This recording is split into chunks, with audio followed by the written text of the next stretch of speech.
Olá, pessoal do ensino médio!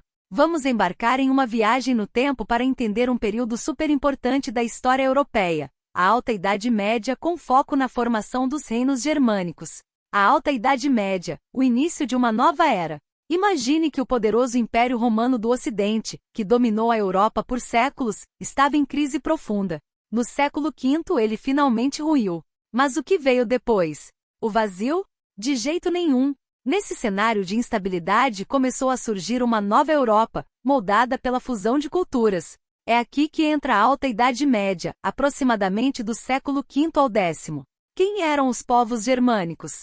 Antes de tudo, precisamos entender quem eram esses germânicos. Eles não eram um único povo, mas um conjunto de diferentes grupos étnicos, como visigodos, ostrogodos, vândalos, francos, anglo-saxões, entre outros, que viviam nas fronteiras do Império Romano, principalmente no centro e norte da Europa. Por muito tempo, os romanos os viam como bárbaros, mas a verdade é que havia uma relação complexa. Eles faziam comércio, serviam no exército romano, e muitas vezes migravam para o território imperial em busca de terras férteis ou fugindo de outros povos como os hunos. O colapso romano e o surgimento dos reinos. Com o Império Romano do Ocidente enfraquecido por crises econômicas, políticas e militares, as migrações germânicas se intensificaram. Em vez de serem apenas assentamentos dentro do Império, muitos desses grupos começaram a formar seus próprios domínios. Como isso aconteceu? Declínio da autoridade romana. À medida que o poder central de Roma diminuía, as províncias ficavam desprotegidas e sem governantes efetivos. Assentamento e conquista. Os povos germânicos, com suas próprias leis e costumes, se estabeleciam nas terras romanas.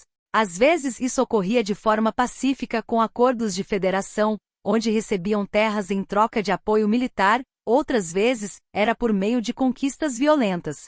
Fusão cultural. Com o tempo, as populações romanas e germânicas foram se misturando. As leis germânicas se uniam a elementos do direito romano, a língua latina continuava sendo falada, dando origem às línguas românicas como o português e o francês. E a religião cristã, herdada dos romanos, começou a ser adotada pelos germânicos. Os principais reinos germânicos. Reino Visigótico, Península Ibérica. Os visigodos, que saquearam Roma em 410 d.C., acabaram se estabelecendo na Gália, atual França, e, posteriormente na Península Ibérica, Espanha e Portugal.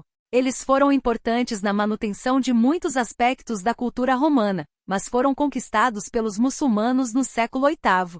Reino Ostrogótico, Itália. Os ostrogodos dominaram a Itália após a queda de Roma, sob a liderança de Teodorico.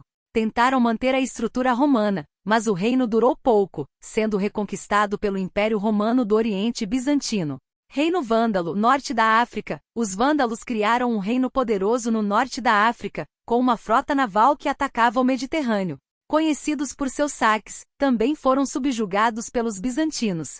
Reino Franco, Gália. Este é um dos mais importantes. Os francos se estabeleceram na Gália, atual França, e foram os únicos a construir um reino duradouro. Clovis, seu rei, converteu-se ao cristianismo católico, diferente de outros germânicos que eram arianos, o que lhe garantiu o apoio da igreja e da população romana local. O reino franco se tornaria a base do futuro Sacro Império Romano-Germânico.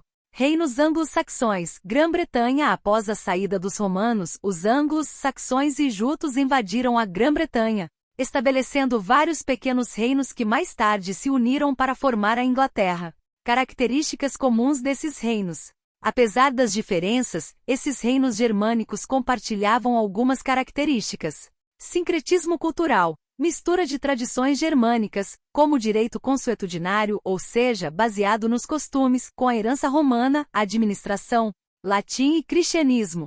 Ruralização. As cidades romanas perderam sua importância, e a vida econômica se concentrou no campo, na agricultura de subsistência.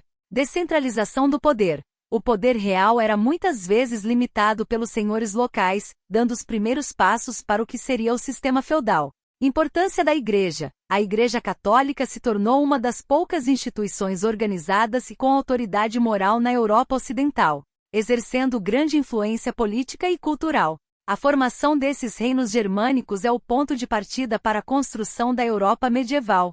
É um período de transição, onde o velho Roma se mistura com o novo germânicos, para criar algo completamente diferente, lançando as bases para os países e culturas que conhecemos hoje.